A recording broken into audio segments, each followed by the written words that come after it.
Hi guys. So today I wanted to talk about cell phones. So, if you are like most people, you are probably pretty much addicted to your cell phone. And that's kind of a scary thought, especially the word addiction. I don't know, you probably don't think that you have an addiction. Like you can probably be like, "Oh, I can actually go without it." But then you're thinking in the back of your mind, like you'll be thinking about what's going on social media or like what notifications have I missed. So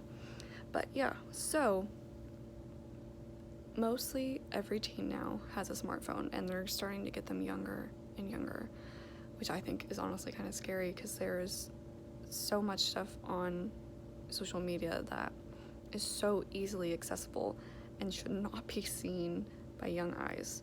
Like, I did not get a phone till I was 12, and it was like a flip phone, so smartphones really weren't quite the thing yet then. And I wasn't supposed to get a smartphone until college, but I actually got it, I think, my junior year of high school because, like, everyone else had them, and, like, you had to fit in because it's high school. And so, me and my brother finally convinced our parents to let us get smartphones in high school still. And, it's just something that you use all day long, which I honestly kind of hate it. Like, I hate how much I'm dependent on my phone. Like, I saw this tweet the other day that was like, why am I looking at my phone to give me a reason to stop looking at my phone? And, like, I am very guilty of that. I'll be looking at my phone just, like, I don't know, waiting for something to make me want to get off of it or something.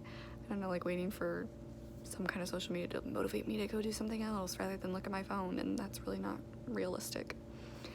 But if you have never, like, gone somewhere without your phone, I highly suggest you do it, because when I've just decided to just leave my phone at home or just leave it in the car or something, just anywhere, just leave it, and you, like, go without it, because then it's weird. It feels like you have, like, this weight lifted off of your chest because you don't have to worry about, oh, where is my phone? Am I going to forget it somewhere? Did someone stealing it? Or, like, anything. Like, you don't have to worry about the notifications you're getting. Like, that's your time, and it's a good idea to, like, take some much needed space from your phone sometimes. And I do realize that phones are very valuable because it allows you to have all this social connection with people who you might not see on a daily basis. And I definitely do appreciate that about phones, but there are also many, many negatives. Social media is definitely, it can really alter the way you see things, because on Instagram, everyone is picture perfect. Everyone's life is picture perfect.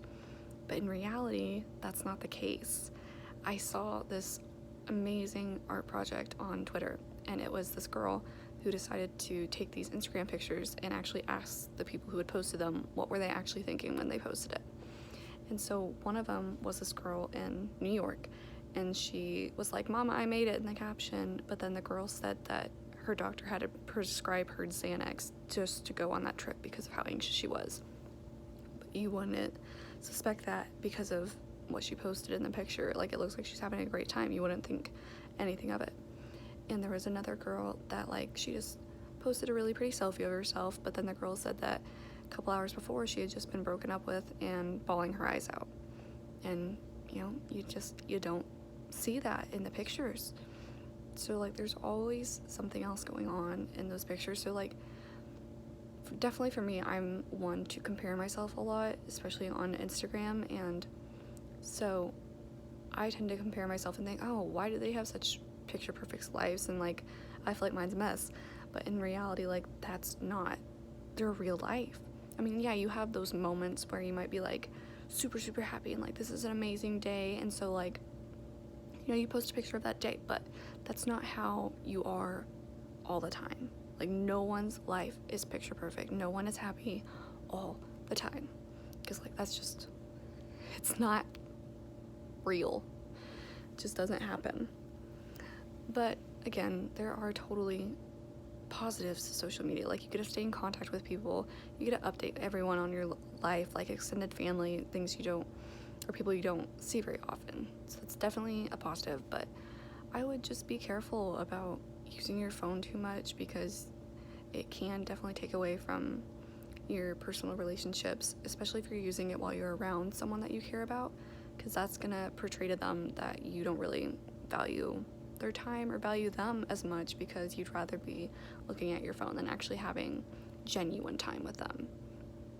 So I would just definitely try the experiment of going somewhere without your phone and like see how you feel, because then maybe you might not want to take it as much, or you might kind of go on like a social media detox, because I've actually done that, and it was like really, really helpful, because I was on Instagram all the time, and then I decided that, you know, I probably should lay back a little bit, because I was comparing myself to these women way too much, and I was being way too hard on myself because of it. And, you know, like once you get away from it, you kind of feel like so much better, because then you're not being as hard on yourself, you're not being as negative, at least me. That was my experience. But so I would definitely suggest doing one of those, either like social media detox or going without your phone for a little bit. And just let me know down below like how your experience was and what you think about kids getting their phones too young, and just this whole social media, all these smartphones. Just what are your thoughts on everything?